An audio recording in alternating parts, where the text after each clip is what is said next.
Hi, and welcome back, and thanks for being here. It's Monday, obviously, painfully, maybe for some.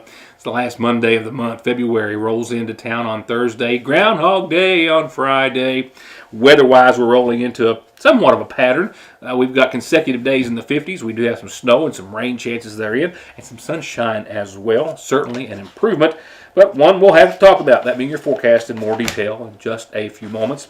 We'll also talk about indictments, one for attempted murder, another serious theft case coming out of Johnson County, and I'll take you to the Mountain Arts Center. Not only was it a great show by Exile, but a big announcement that certainly entertained and will come to a great deal of interest for all McAuliffe Countyans and bluegrass fans and the like, as the Kentucky Music Hall of Fame and Museum executive director was right there on stage to make a major announcement, one of several, but one that we are certainly very proud of and proud to share with you tonight. And I'm already getting some momentum built up that I can kind of see and hear about, and I think it's going to be much more to come on that. I'll get to that in just a few seconds. A host of other news and information. I will pick it up with an Amber Alert that was issued early this morning that more than likely you received on your phone, electronic device. That's where we'll start in just a matter of a few seconds. I believe in Kentucky. I believe in Kentucky. I believe in small town values. And mom and dad and the things they handed down. I believe some of the best people in the world are farmers. I believe in insurance that protects families, homes, and cars. I believe in always finding a way to do what you love. I am Kentucky. I am Kentucky. I am Kentucky.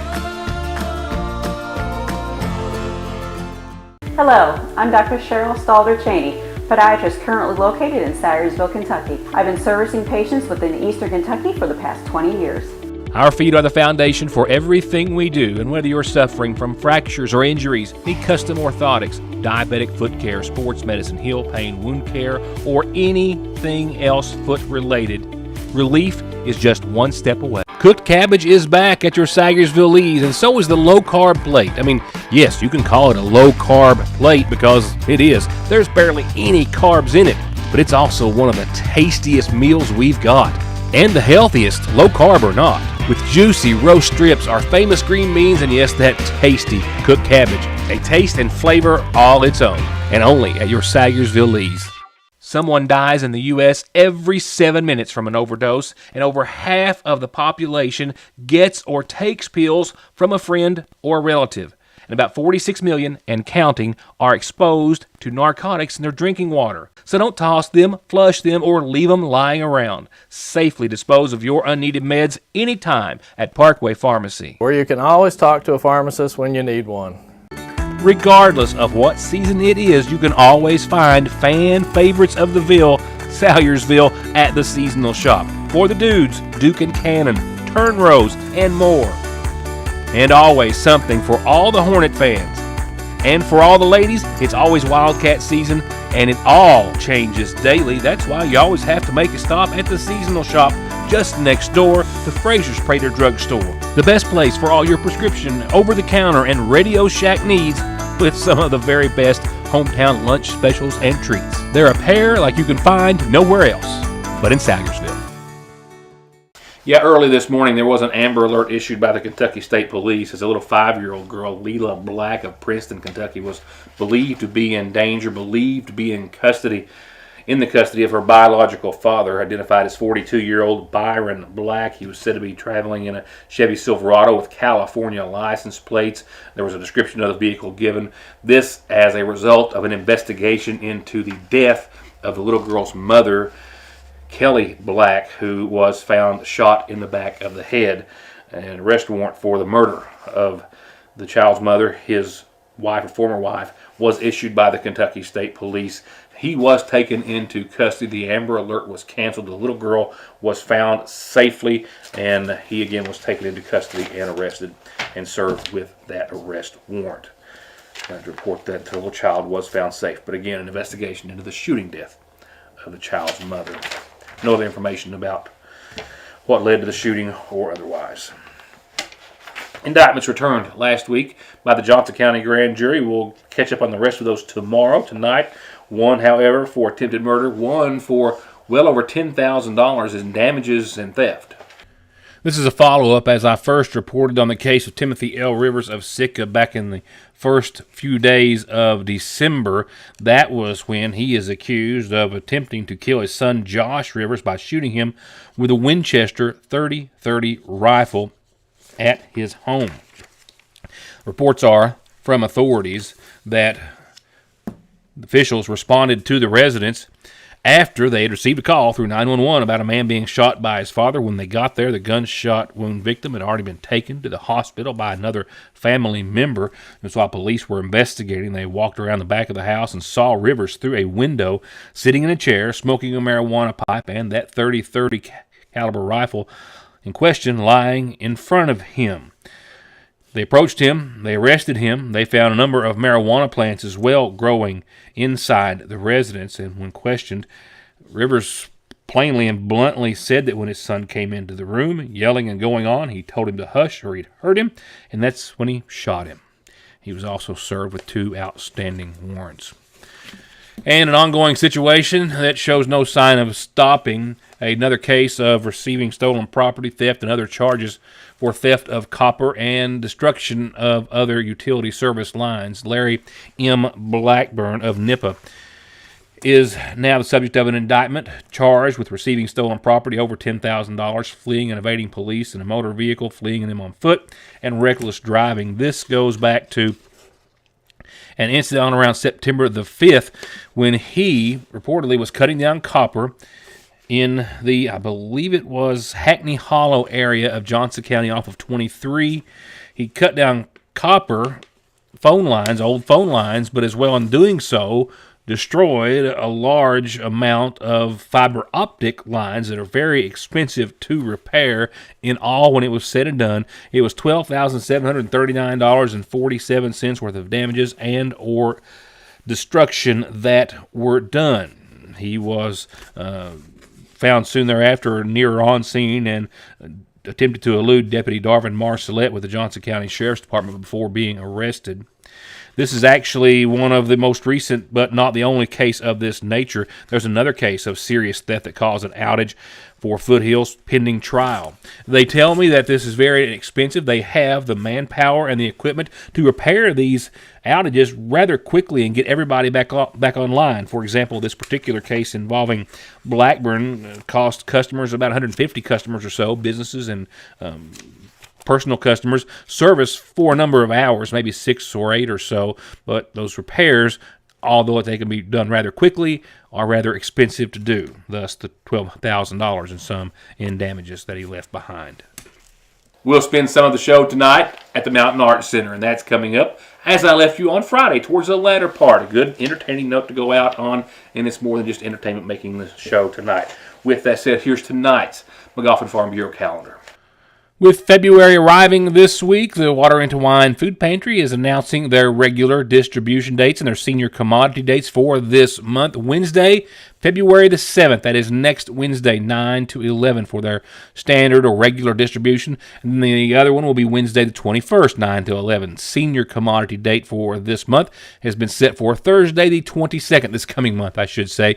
Getting ahead of myself. This Thursday, February the 22nd, 9 to 11. I'll keep it on the calendar and remind you between now and then on occasion. If you've got a birthday, anniversary, or an important calendar announcement, this is where you want it posted.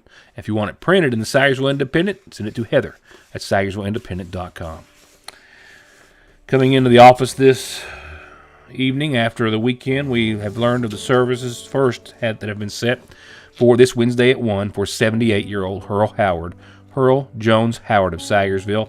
Hurl passed away Saturday at Highlands ARH. He was the son of the late Chester Jones and Mary Ward Howard. He's survived by a son, Philip, daughters Kathy Lachey Puckett and Beverly Jane Russell, his brothers Luster, Charlie Howard, as well as Kelton and Lewis Howard and Dallas Howard, 17 grandchildren, 39 great-grandchildren, and 2 great-great-grandkids. Hurl is preceded in death by his wife Lorene, his daughter Tammy Sue, and 4 brothers and 4 sisters. Services again Wednesday at 1 from the McGoffin County Funeral Home Chapel. Visitation tomorrow night from 6 to 9. And 39-year-old Terry Danielle Russell of Sayersville passed away Sunday at St. Joseph in Lexington. The daughter of Shimona Lamaster Russell and the late Adrian Russell. She's survived by her mother, her daughter, Raylan Elise Daniel, brother Chase Russell of Salyersville, 3 special nephews, Bryson Paul Russell, Owen Tate Russell, and Gray Alexander Russell. In addition to her father, Terry is preceded in death by her brother, Brian Adrian. And funeral services in her honor will start this Thursday at 1 from the Magoffin County Funeral Home. Friends can call on the funeral home visitation Wednesday from 6 until 9.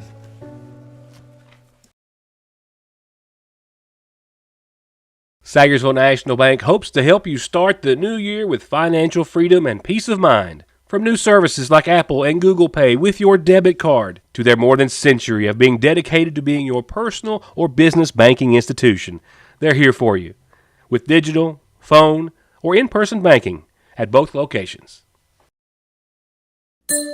Welcome to 2024. So while you're out breaking all those resolutions you made, Appalachian Wireless will help you keep the most important ones, saving money and staying connected. Appalachian Wireless is starting the new year with up to $600 off select devices. And that's with a new or renewed line on an Appalachian Advantage Unlimited plan or mix and match. Up to $600 off. So stay connected in 2024. We are you. We are Appalachian Wireless. Terms and conditions apply. See AppalachianWireless.com for details. An incredible group of furry friends is heading to the Mountain Arts Center. The Canine Stars Stunt Dog Show brings together world-class trainers and their adopted dogs. They've amazed audiences on shows such as America's Got Talent, Nickelodeon Unleashed, and American Ninja Warrior. These remarkable rescue dogs have transformed from shelter pets to rock stars. Join us on Saturday, February 3rd at 3 p.m. at the Mountain Arts Center in Prestonsburg, Kentucky for the Canine Stars Stunt Dog Show. We'll see you there.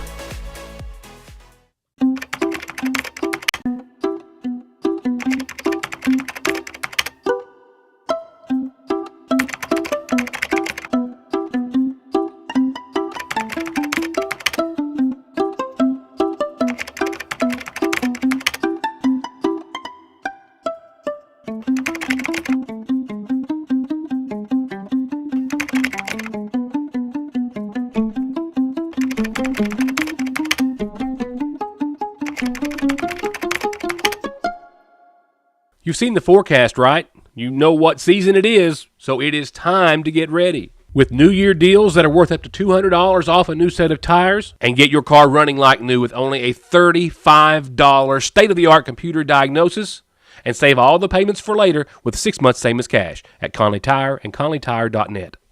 We'll wrap up the show with your weather forecast tonight, but right now we'll go ahead and take you to the Mountain Arts Center. A packed house, as I told you on Friday, nearly sold out, if not so.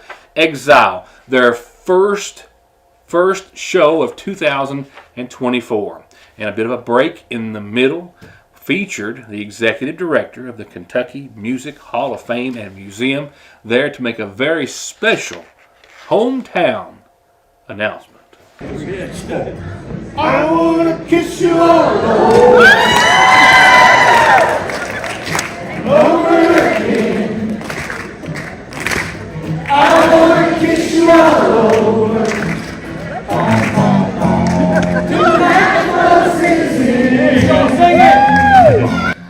A little impromptu a cappella to start the show. They put that one to music and instruments before the end, and I'll take you to that in just a few seconds. I didn't get to go see Exile, wanted to. Mom and Dad did, a bunch of friends did, a lot of folks. It was a packed house. And a brief break in between saw again the executive director of the Kentucky Music Hall of Fame and Museum take to the stage and make an announcement that we think we'll be talking about for pretty much on and off all of this year, as they have announced or are in the process of announcing the inductees to this year's class to the Country Music Hall of Fame. Gary Stewart will be one of them. Paul Martin, who used to play with Exile back, I think, from the late 80s till the 90s or so, whenever they took a pause from touring, and a list of others, with one very important name among them. Charlie Sizemore. Definitely, and for those of you that don't know Charlie, he actually was the one that replaced Keith Whitley in Ralph Stanley's band when he was 16 years old. And just a world of history of knowledge. But other inductees that we are going to induct October 26th this year at Renfro Valley Entertainment Center includes Rubel Sanderson. He owns the stage, second fiddle. He owned Tootsie's back in the day and actually reformed it. So that's why he got Lower Broadway, and that's why you still got Jason Aldean's and all them other bars down there. But he helped clean it up. Jimmy Magdalene, who's played fiddle and guitar and mandolin for Garth Brooks. Some of y'all may know him. Yeah. And Dolly Parton and the Rascals. Also, Billy Moore, who got his start again with Exile. He done sound engineering. And then Bobby Mackey, and then I just surprised Blackstone Cherry. They'll be our first rock band. Yeah, first rock band. Speaking of Kentucky Headhunters, their drummer is Richard Young's son. And then I've got 3 more surprises. I cannot reveal them tonight, y'all. I know. But one of them, I will say, it's a he. It's not I. I can't say it. So, he does know it, but another one is a songwriter, and then the other one is in the gospel field. So we'll be revealing those folks here in the next couple of weeks. So if y'all have not been, come by to the Kentucky Music Hall of Fame. We're located right next door to Renfro Valley Entertainment Center. The barn itself is John Lair's historic barn that's 80 years old, got 16,000 square feet, including a huge room. We call it the Exile Room because there's a huge wall-to-wall display of these guys' memorabilia. And plus we got some of the Country Girls memorabilia as well. And we're open every day 10 to 6.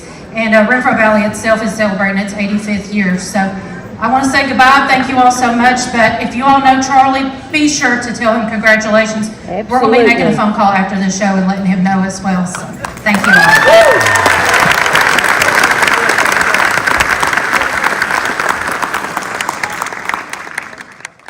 Every 2 years, the Kentucky Music Hall of Fame Board of Directors goes through the selection process to determine the inductee class, and I am looking so forward to talking to Charlie about this, and then talking about it, I'm sure we'll have the opportunity to do so again several times throughout the year, and hopefully the first time of that will be sooner than later. Very proud for him, very happy for him, and very proud to be able to say that he's from right here at home and came back to Sagersville and is still a major part of the bluegrass music scene, as has been recognized by the Kentucky Music Hall of Fame and Museum. So with that, I think the best thing I could do to end this is to go to where a lot of folks are anxiously awaiting a little live performance of one of the biggest hits, not just for Exile, but ever.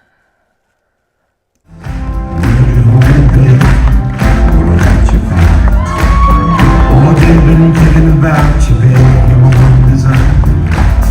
All that love is around you, close to me. Oh, I wanna taste your lips, I wanna know your face.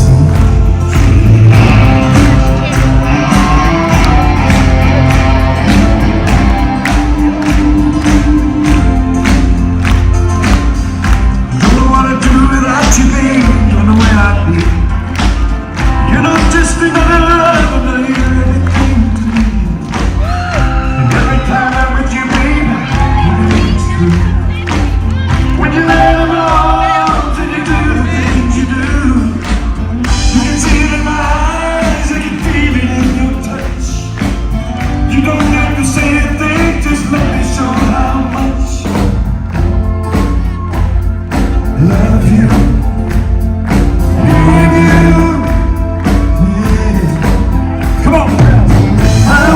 Kiss you all over and over again. I wanna kiss you all over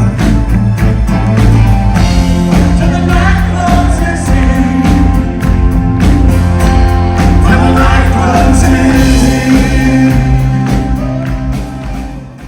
As the night closes in on a low of 26, that's the best segue into the weather forecast I have ever had. Thank you, Exile. Yeah, 26 is what we're going to fall to tonight. We're at around 37 degrees around about here at the newsroom right now. After topping out at almost 42 earlier today, calm winds more or less. We I think we saw a gust earlier today of about 11 miles per hour. We're seeing the winds move around 2 to 3 miles per hour right now out of the east over top of the front of the Sagersville Independent and Your News Today studios.